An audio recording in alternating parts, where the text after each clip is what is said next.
Welcome! Today, we'll walk you through how to set up your Nikon Z50 for recording video in stunning 4K resolution.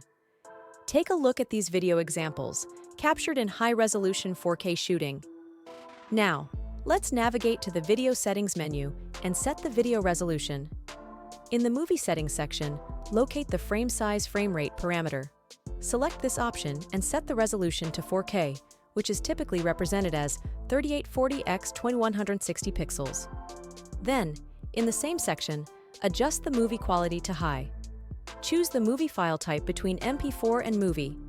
Movie file format offer high-quality video with less compression than MP4, resulting in better overall image quality. Dive into the sound settings to adjust microphone sensitivity and audio levels, ensuring clear and crisp audio capture. Utilize image stabilization to minimize camera shake and maintain smooth footage, especially in handheld or dynamic shooting situations. Experiment with picture control profiles to tailor the look and feel of your videos, whether you prefer vivid colors, natural tones, or high-contrast imagery. And don't overlook the creative possibilities offered by time-lapse and slow-motion capabilities.